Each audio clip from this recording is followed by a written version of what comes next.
మమతా బెనర్జీ పాలన ఎట్లా ఉంటుందో సజీవ సాక్ష్యం రోహింగ్యాలని వాడి ఈడీ మీదనే దాడికి పాల్పడినటువంటి సంఘటన. పశ్చిమ బెంగాల్లోని అధికార తృణమూల్ కాంగ్రెస్ మద్దతుదారులు ఎన్ఫోర్స్మెంట్ డైరెక్టరేట్ అధికారుల మీద విచక్షణారహితంగా దాడికి దిగారు. ఘటనలో అధికారులకు తీవ్ర గాయాలయ్యాయి.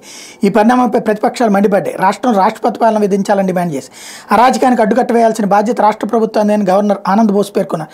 రేషన్ పంపిణీ కుంభకోణం కేసు దర్యాప్తులో భాగంగా శుక్రవారం ఈడీ అధికారులు సందేశ్ ఖలీలోని టీఎంసీ నేత షేక్ షాజహాన్ ఇంట్లో సోదాలు జరుపుతున్నారు.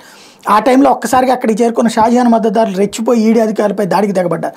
దాడిలో అధికారులు తీవ్రంగా గాయపడ్డారు. షాజహాన్ అనుచరులు అధికారుల వాహనాలను కూడా వదలలేదు, వాటిని ధ్వంసం చేశారు. రక్షణకు వచ్చిన కేంద్ర పారామిలిటరీ బలగాల పైన దాడికి దిగారు. సోదాలను కవర్ చేసేందుకు వెళ్ళిన మీడియా సిబ్బంది పైన దాడి చేశారు.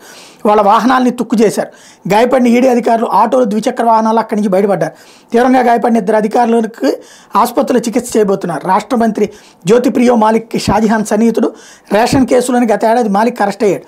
షేక్ షాజహాన్పై ఢిల్లీలోని కేంద్ర కార్యాలయానికి నివేదిక పంపిన టీడీ అధికారి చెప్పారు. అదే సందర్భంలో ఈ ఘటనతో సంబంధం ఉన్న 10 మందిని అదుపులోకి తీసుకున్నట్టు రాష్ట్ర పోలీసులు చెప్పారు. సందేశ్ ఖలీ ఘటనకు రాష్ట్ర గవర్నర్ సివి ఆనంద్ బోస్ తీవ్రంగా ఖండించారు. ఈడీ అధికారులపై దాడిని నివారించడంలో రాష్ట్ర ప్రభుత్వం విఫలమైందని ఆగ్రహించారు.